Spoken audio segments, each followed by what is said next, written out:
Welcome back to your channel Vidyarthi. तो आज हम लोग अब स्टार्ट करने जा रहे हैं सीडीएम का जो प्रोग्रेस हुआ है वो। सीडीएम मतलब क्या है? मतलब सिविल डिसोबीडियंस मूवमेंट। ठीक है, सिविल डिसोबीडियंस मूवमेंट का अगर हम हिंदी समझे तो उसका मतलब होता है सविनय अवज्ञा आंदोलन।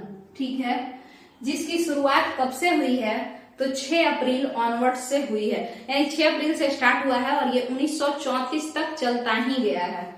सीडीएम की शुरुआत की अगर हम बात करें तो ये 6 अप्रैल से शुरू हुआ है, मगर कब? 1930 में। कहां से? तो ये दांडी से स्टार्ट हुआ है। कहां से स्टार्ट हुआ है? तो दांडी से स्टार्ट हुआ है। ठीक है, अब अगर हर्षी दीर्घी मेरा गलत होते रहता है तो यहाँ पे आप देख लीजिएगा इधर से है या इधर से। तो ये दांडी से शुरू हुआ है, मगर यहाँ पे कुछ बुक्स ऐसे हैं जो 12 मार्च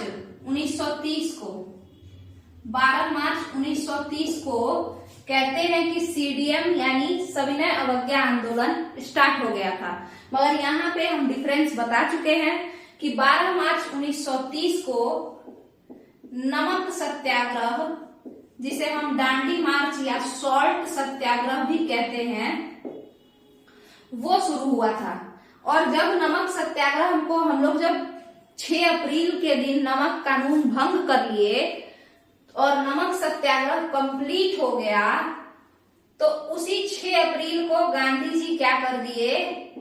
एक घोषणा किए, एक फॉर्मल डिक्लेरेशन किए और उस घोषणा में उन्होंने क्या कहा कि भाई आज से सीडीएम स्टार्ट हुआ। तो पहला क्वेश्चन जो आपके पास बनता है, देखिए, मगर एक बात और बता दें, जब बीपीएससी में क्वेश्चन पूछा था कि कब शुरू हुआ सीडीएम, तो वो इसको सही माना था, मगर यूपीएससी जब एक बार क्वेश्चन पूछा था तो वो इस तारीख को सही माना था। मतलब जब क्वेश्चन ऐसा था, जैसे अगर पूछ दिया कि कब सीडीएम शुरू हुआ, तो आपको बताना है 6 अप्रैल 1930। ठीक है, पूछेगा सविनय अवज्ञा आंदोलन कहां से शुरू हुआ, तो आपको क्या बताना है? तो दांडी बताना है। ठीक है, दांडी बताना है, यही सही आंसर है। ठीक है, और इससे पहले जो कि कंफ्यूज करता है कि साबरमती, तो साबरमती से तो आपको पता होना चाहिए कि यहां से तो दांडी मार्च यानी नमक सत्याग्रह, जिसे हम सॉल्ट सत्याग्रह भी कहते हैं, वो शुरू हुआ था।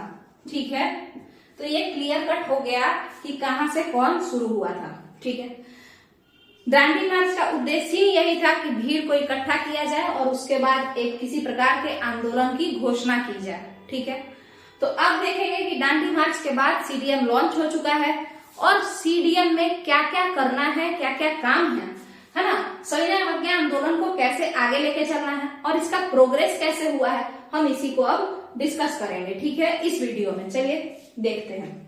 तो अब स्टार्ट करते हैं कि किस प्रकार से सविनय अवज्ञा आंदोलन अपना पूरा फैल गया अलग अलग क्षेत्रों में।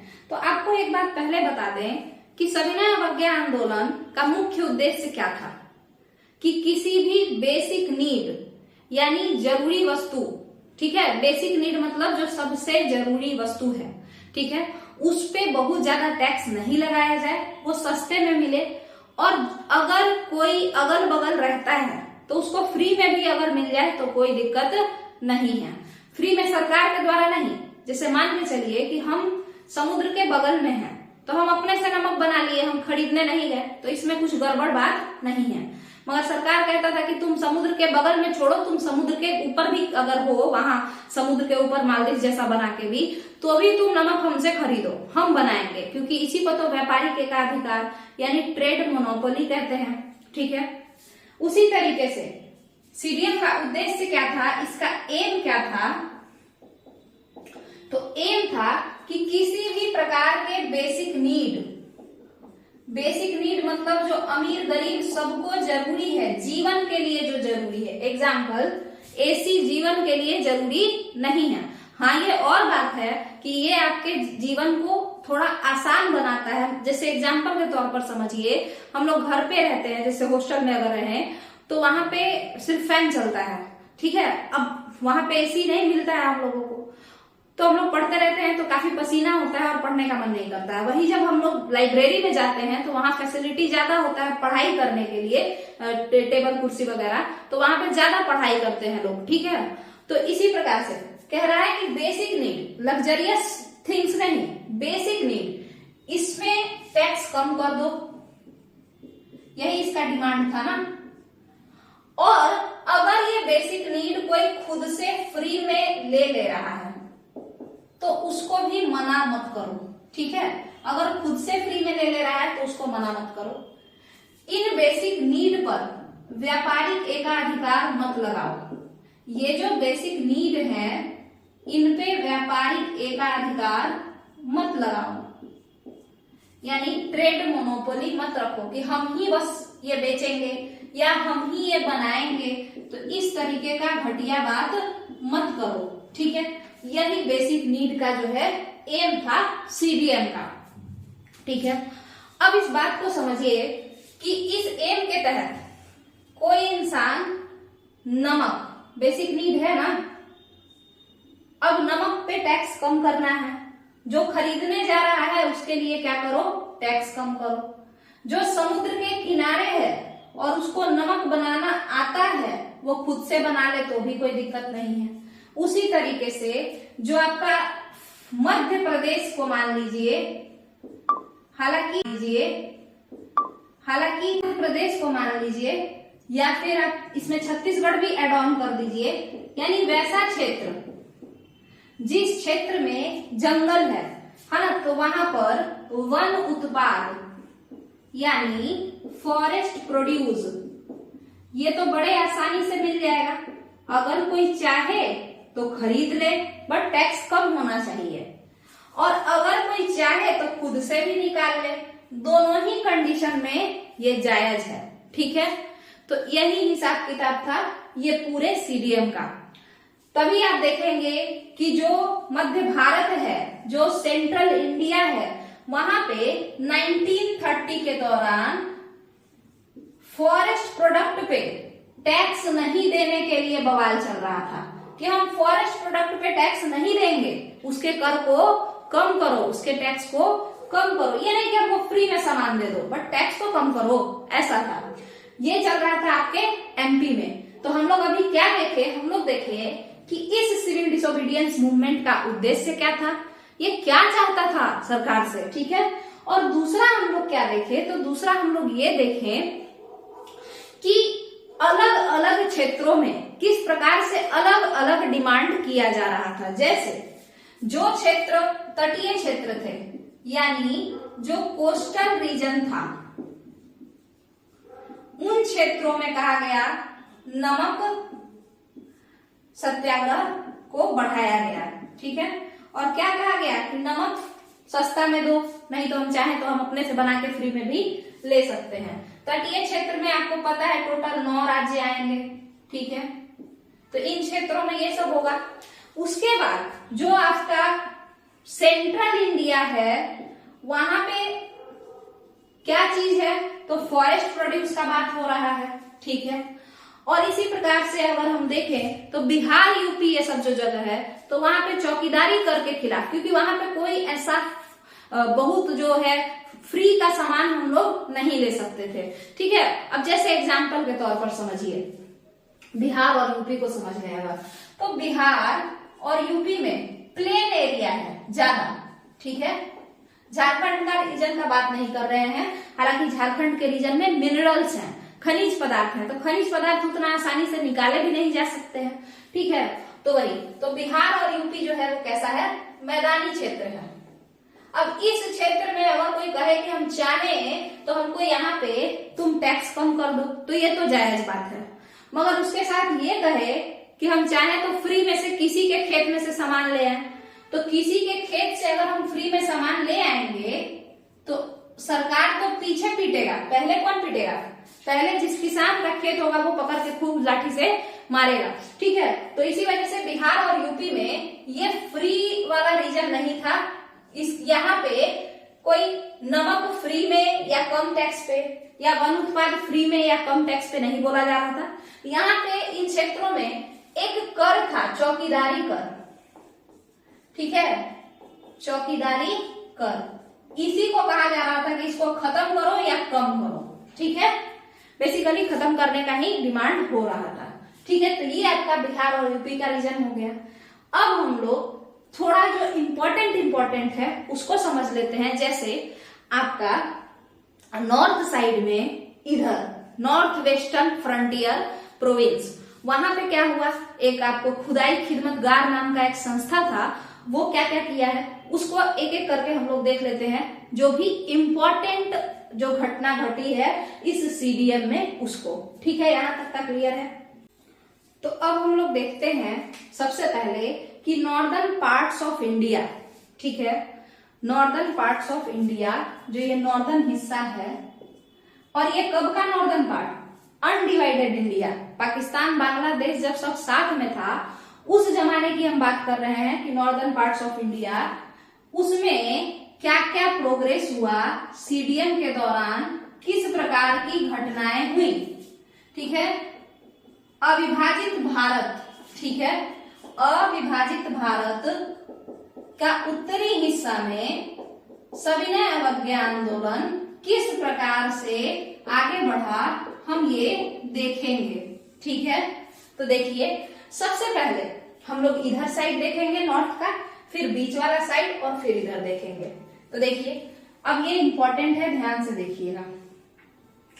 North western frontier province, north western frontier province, ठीक है, इसको हम बोलते हैं उत्तर पश्चिम सीमांत प्रांत, सीमांत प्रांत।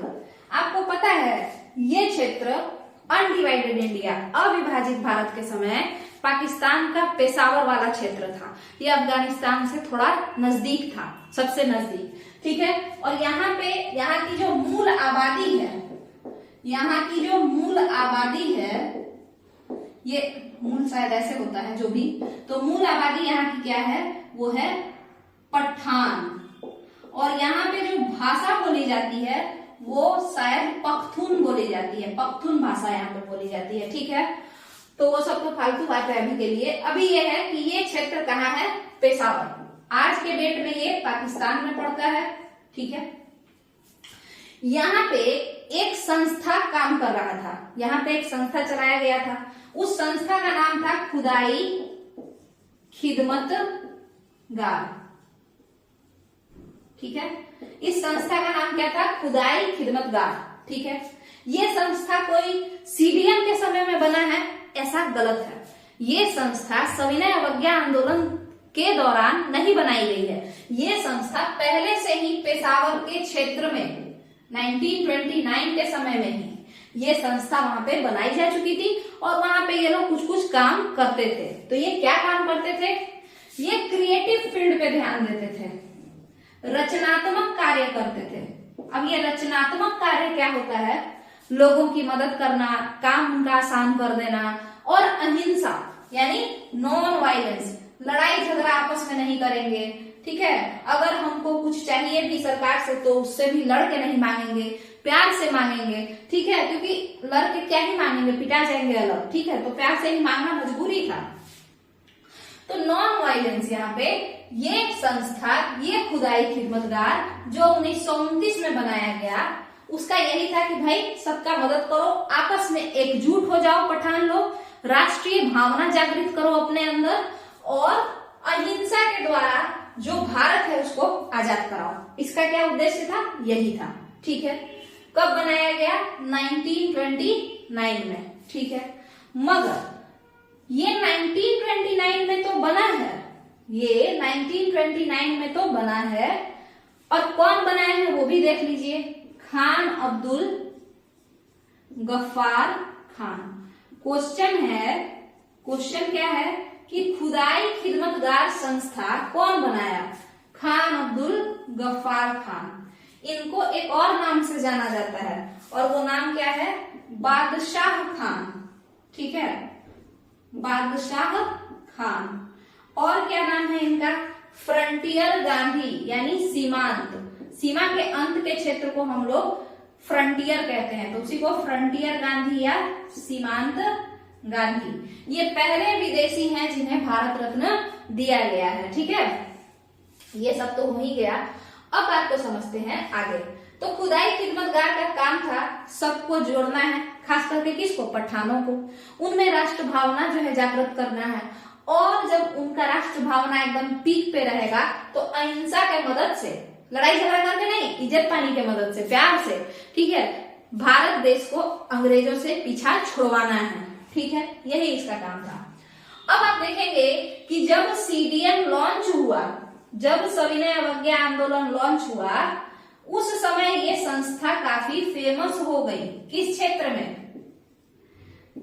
नॉर्थ वेस्ट फ्रंटियर प्रोविंस यानी उत्तर पश्चिम सीमांत प्रांत में ये संस्था बहुत फेमस हुई। उस समय फेमस होने का कारण था कि उस जमाने में 1929-30 के समय में आपको पता होना चाहिए कि जो मुसलमान लोग थे ज्यादातर वो सपोर्ट में नहीं थे।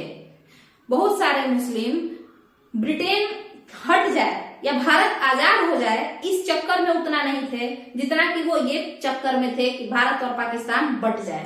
ठीक है, तो इसका जाहिर सा बात है कि सविनय अवज्ञा आंदोलन में बहुत सारे क्षेत्रों के मुस्लिम सपोर्ट नहीं कर रहे थे, भाग नहीं ले रहे थे, मगर इस क्षेत्र के मुस्लिम कुछ ज्यादा ही पार्टिसिपेट कर रहे थे, बड़े उत्साह से पार्टिसिपेट कर रहे थे, लोगों को जागरूक बना रहे थे कि मतलब अपने मिनिमम जो बेयर मिनिमम थिंग्स हैं, जो बेसिक नीड्स हैं, उस पे हम लोगों को ये देने का, क्या बोलते हैं, टैक्स वैक्स देने का जरूरत नहीं है। और ये लोग सब क्या किए, ये लोग ग्रुप बना करके और जाने लगे। देखिए ये जो क्षेत्र है, इस क्षेत्र में नमक बनाना पॉसिबल नहीं है इस क्षेत्र में, क्योंकि ये कैसा है, पठारी पहाड़ी रीजन है ये।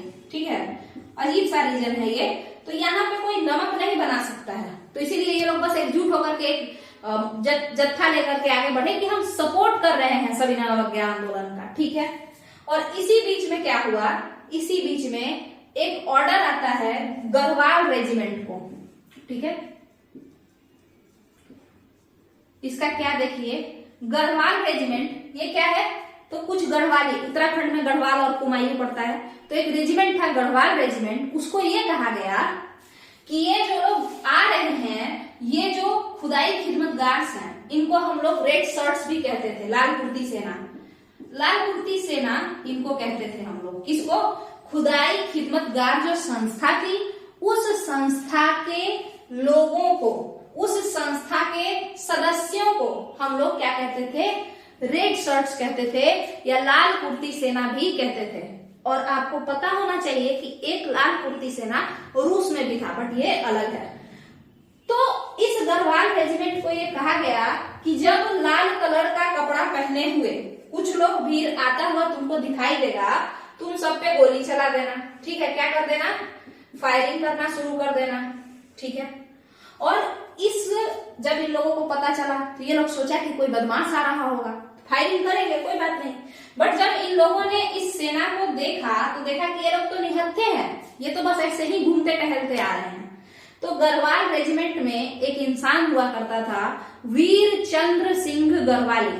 ठीक है, क्या नाम है उनका, नाम उनका हो सकता है चंद्र ही हो, मगर क्योंकि वो वीरता भरा काम किए तो नाम उनका पड़ गया वीर चंद्र सिंह गढ़वाली। वीर चंद्र सिंह गढ़वाली साफ साफ मना कर दिए, अपना हथियार जो राइफल है नीचे रख दिए, एक तरीके से सरेंडर कर दिए कि भाई हम पूरे ग्रुप को जॉब से निकालना है, निकाल दो, कोई दिक्कत नहीं है, बट हम किसी भी निहत्थे पर, ऐसा कोई भी इंसान जो निहत्था है, हम उस पे जनरल डायर की तरह अटैक नहीं करेंगे। हम पागल थोड़ी है जो किसी को भी मारते चलेंगे, पाप लगेगा। और ये सोच करके ये वीर चंद्र सिंह गढ़वाली इन लोगों पे नहीं चलाए। ठीक है, गोली नहीं चलाए मतलब। ठीक है, अब इसी पे क्वेश्चन बनता है कि पेशावर कांड किस समय हुआ, या कौन से आंदोलन में हुआ। किस समय के जगह पे ये लिखिए कि कौन से आंदोलन में हुआ। ये जो कांड है ना, ये गोली नहीं चलाने वाला कांड, इसका इस पे गढ़वाल रेजिमेंट का रेड शर्ट्स पे कौन से आंदोलन में हुआ? तो सविनय अवज्ञा आंदोलन के दौरान हुआ। ठीक है, फिर पूछेगा पेशावर कांड कहाँ हुआ? तो आपको तो पता ही है पेशावर में, बट ऑप्शन में वो नहीं देगा, बोलेगा NWFP में। ठीक है, इसके बाद पूछा कोई पेशावर कांड क्या है? तो जब वीर चंद्र सिंह गढ़वाली इन लोगों पे अटैक नहीं किए, उसी कांड को हम लोग क्या कहते हैं? पेशावर कांड कहते हैं। इसके बाद आपसे अगर ये पूछ ले और कुछ बचा इसमें, पेशावर कांड जो है ये कंप्लीट हुआ। ठीक है, और यहाँ पे हम लोग ये पूरा देख लिए। ठीक है, चलिए तो अब हम लोग आगे देखते हैं।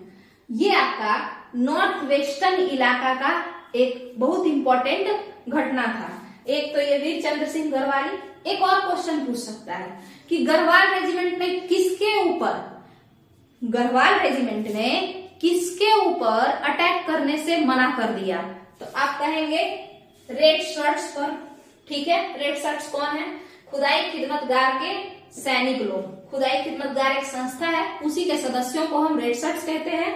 ठीक है, और अगर फिर एक और क्वेश्चन पूछ दे, मान के चलिए रेड शर्ट्स ऑप्शन में नहीं है, ये ऑप्शन में है, तो फिर हम इसी को टिक लगाएंगे कि गढ़वाल रेजिमेंट के सैनिकों ने खुदाई खिदमतगार पर अटैक नहीं किया, उसी को हम पेशावर कांड कहते हैं।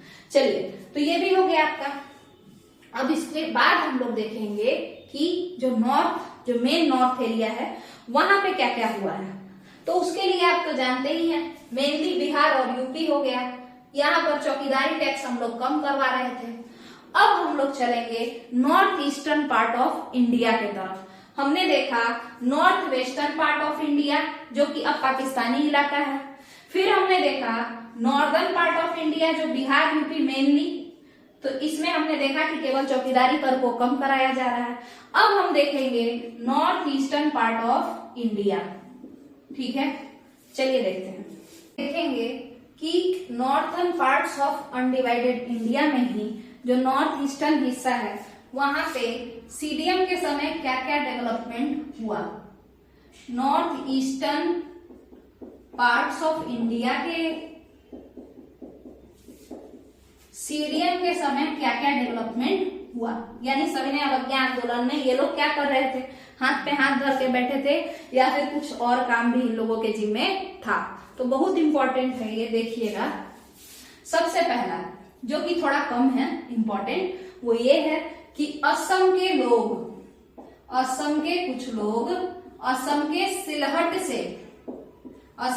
सिलहट से बंगाल गए थे। ठीक है, वहां चल के गए थे और वहां पे नमक कानून तोड़ने का प्रयास किए थे, नमक कानून को तोड़े थे। अब आपको पता है कि असम जो है वो तो इसमें है नहीं, मतलब वो उस रीजन में नहीं पड़ता है। किस रीजन में? कोस्टल रीजन में, मतलब वहां पे समुद्र नहीं है। तो ये लोग बंगाल गए थे, नोआखली, और वहां पे जा करके नमक कानून तोड़ने का प्रयास किए थे। बट आपको पता है सविनय अवज्ञा आंदोलन के दौरान ये वाला असम का कांड उतना फेमस नहीं है जितना ये वाला कांड फेमस है। और ये कौन सा कांड है? ये है कनिंघम सर्कुलर। देखिए, ऐसे क्वेश्चन पूछ सकता है, पेशावर कांड किस आंदोलन से संबंधित है? तो आप बताएंगे कि ये सविनय अवज्ञा आंदोलन से संबंधित है। पूछ सकता है कि कनिंघम सर्कुलर किस आंदोलन से संबंधित है? तो आप बताएंगे कि सिविल डिसोबीडियंस मूवमेंट या सविनय अवज्ञा आंदोलन से संबंधित है। क्लियर है यहां तक का? देखिए, इस कनिंघम सर्कुलर में ऐसा नियम था कि कोई भी इंसान, कोई भी स्टूडेंट, बेसिकली कॉलेज या स्कूल में जो लोग पढ़ रहे हैं, ठीक है, तो उनको ना एक प्रॉपर तरीके से बिहेव करना होगा। ठीक है, कोई भी स्टूडेंट जो किसी कॉलेज या स्कूल में पढ़ते हैं तो उनको प्रॉपर बढ़िया से इज्जत पानी से जो है रहना पड़ेगा। और उनके माता पिता को भी, यहाँ तक कि स्टूडेंट को तो ठीक है, पेरेंट्स को भी अच्छे से बिहेव करना होगा। माने अच्छे से उनका बोलचाल होना चाहिए, अच्छे से उनका बात व्यवहार होना चाहिए। ठीक है, इसका बेसिकली मेन मतलब क्या था कि ऐसे लोग जो थोड़े आदिवासी हैं, जो उतना ज्यादा मतलब मेन स्ट्रीम से यानी मुख्य धारा से नहीं जुड़े हुए हैं, तो उन लोगों को एक तरीके से दबाया जा रहा था ताकि वो और पिछड़े हो जाएं। क्योंकि इसमें इस सर्कुलर में नियम क्या था कि भाई स्कूल में आओगे तो तमीज से बढ़िया से रहना है, ठीक है। अब देखिए हर किसी का कल्चर अलग अलग होता है। अंग्रेजों के हिसाब से जो तमीज है कि वो धीरे से बात करो, और हम लोगों में ऐसा होता है कि आपस में जितना ज्यादा हो सके उतना मिलजुल के रहो, है ना। इन लोगों में होता है प्राइवेट लाइफ एंजॉय करो, यानी अंग्रेजों में, ठीक है। यानी हर किसी का तमीज, हर किसी का व्यवहार, behaviour, bad manners, good manners अलग अलग कल्चर में अलग अलग होता है या नहीं होता है। जैसे एग्जाम्पल के तौर पर आप समझिए कि कहीं पे ऐसा कह दे कि 2 शादी नॉर्मल बात है ना, और कोई कहेगा कि नहीं ये गलत बात है। ये तो कल्चर पे डिपेंड करता है, किसी संस्कृति में ये अलाउड है तो नॉर्मल बात है, जिस संस्कृति में अलाउड नहीं है वो वहां गलत बात है। आप इसके बाद आप समझिए शराब की बात अगर हम करें तो किसी संस्कृति में शराब, जैसे वेस्टर्न कल्चर, जो पश्चिमी सभ्यता है, मतलब जो अमेरिका ये सब की सभ्यता है, वहां ठंडा ज्यादा होने की वजह से डे टू डे मतलब यूज में ये लोग शराब पीते हैं, ठीक है। मगर हमारे यहाँ शराबी लोगों को अच्छे नजर से नहीं देखा जाता है, उन लोगों को एक तरीके से मतलब बेइज्जत किया जाता है, सोसाइटी उनको एक्सेप्ट नहीं करता है। पीने से वो माने या ना माने, बट वैसे फैमिली मेंबर्स, वैसे लोगों से, यहाँ तक कि उनके फैमिली मेंबर से भी लोग बचते हैं, उनसे दूर रहना चाहते हैं, ठीक है। तो ये भी कल्चर का बात है कि कहीं पे शराब ऐसा है कि पुल बन रहे हैं लोग पी करके, और कहीं पे ऐसा है कि अगर कोई शराब पी रहा है चाहे कितना ही महंगा क्यों ना हो तो कहेगा कि ये बिहेवियर सही नहीं है, ये बैड मैनर्स है, ठीक है। और कहीं पे अगर नहीं पिएंगे तो कहेगा डम है, ये बैड मैनर्स है, ठीक है। तो यही चीज है कि कनिंघम सर्कुलर में था कि असम के लोग अपने बाल बच्चा को पढ़ाना चाहते हैं तो बाल बच्चा और प्लस जो पेरेंट्स है सबको एक सुव्यवस्थित तरीके से बिहेव करना पड़ेगा। अब बिहेव कैसे करना है ये डिसाइड कौन करेगा? अंग्रेज सरकार। तो ये एक तरीके से आप समझ जाइए कि मजदूर इकट्ठा करने के लिए ये कनिंघम सर्कुलर था। मतलब ऐसे लोग जो इस कनिंघम सर्कुलर वाले बिहेवियर में फिट नहीं बैठेंगे, उनको तो कॉलेज या स्कूल में एडमिशन ही नहीं मिलेगा। तो जब एडमिशन नहीं मिलेगा तो पहले मम्मी पापा उनके जो थे वो मजदूर थे, अब अगला जनरेशन भी मजदूरी ही करेगा क्योंकि पढ़ नहीं पाएगा। तो इसी के खिलाफ, कनिंघम सर्कुलर के खिलाफ, यानी इसी के अगेंस्ट में असम में क्या हुआ था, इसी के खिलाफ, कनिंघम सर्कुलर के खिलाफ बहुत ज्यादा विद्रोह हुआ था। यहाँ तक कि थोड़ा सा ये हिंसक विद्रोह भी था इस असम में। और ये किस समय में हुआ था? तो ये सीडीएम यानी सविनय अवज्ञा आंदोलन जब पूरे भारत में चल रहा था उसी समय ये हुआ था। तो ये असम का कहानी हो गया। अब नॉर्थ ईस्ट में एक बहुत इंपॉर्टेंट लेडी थी जिनका नाम है गाई डिनेलियो। तो गाई डिनेलियो को देख लेते हैं। हम लोग असम को क्लियर कर चुके हैं। नॉर्थ ईस्टर्न पार्ट से सविनय अवज्ञा आंदोलन में एक ये राज्य पार्टिसिपेट किया, दूसरा आपका मणिपुर। जैसा कि आपको पता होना चाहिए कि जो नागा जनजाति है वो मणिपुर में भी है, नागालैंड में भी है, और भी मिजोरम वगैरह में भी ये हो सकता है क्योंकि ये सब अगल बगल के हैं ना, तो इसी वजह से, ठीक है। तो यहाँ पे ये तो क्लियर है। तो मणिपुर में एक लड़की थी, नाम था उसका गाई डिनेलियो, ठीक है। ये गाई डिनेलियो है। ये पार्टिसिपेट की थी आपका किसमें? ये पार्टिसिपेट की थी आपके सीडीएम में, सविनय अवज्ञा आंदोलन में। इनका भी डिमांड यही था कि टैक्स को कम किया जाए बेसिक नीड की चीजों पर। और इस आंदोलन को, अच्छा ये जो गाई डिनेलियो है ये किन लोगों के साथ ये विद्रोह स्टार्ट की? मतलब कुछ भीड़ इकट्ठा करके ही ना लड़ने गई होंगी। तो ये नागा जनजाति के लोगों को इकट्ठा की थी। गाई डिनेलियो एक साधारण लड़की थी, एक तरीके से समझ लीजिए लीडर थी, और ये नागा जनजाति के बहुत सारे लोगों को इकट्ठा करके मणिपुर में बेसिकली इनका ये विद्रोह फैला। और इस विद्रोह का नाम क्या पड़ा? जिया तरंग। तो जिया तरंग मूवमेंट। ये जो जिया तरंग मूवमेंट है, क्वेश्चन बनेगा, ये क्वेश्चन आया हुआ है, ये क्वेश्चन आते रहता है। तो क्वेश्चन देखिए, जिया तरंग मूवमेंट किस आंदोलन से संबंधित है? किस आंदोलन से संबंधित है? तो आप कहेंगे सविनय अवज्ञा आंदोलन। फिर पूछेगा जिया तरंग मूवमेंट, जिया तरंग कहां पर, जिया तरंग आंदोलन कहां पर हुआ, तो आप कहिएगा मणिपुर। ठीक है। पूछेगा जिया तरंग आंदोलन कब हुआ, आप कहिएगा 1930। फिर पूछेगा जिया तरंग आंदोलन में किस जनजाति ने भाग लिया, तो आप कहिएगा कि वो है नागा जनजाति। ये बात ध्यान से सुना जाए, जनजाति नागा है मगर जो आंदोलन हुआ है वो मणिपुर क्षेत्र को प्रभावित किया है। ठीक है, यहाँ तक का क्लियर है। फिर उसके बाद जिया तरंग आंदोलन की नेता कौन थी, तो गाइडिनलियू। गाइडिनलियू क्या है, एक लड़की है ये। ठीक है। और आपको बता दें कि इस लड़की, ये इतना ज्यादा ये जिया तरंग आंदोलन फेमस हुआ कि इस लड़की से प्रभावित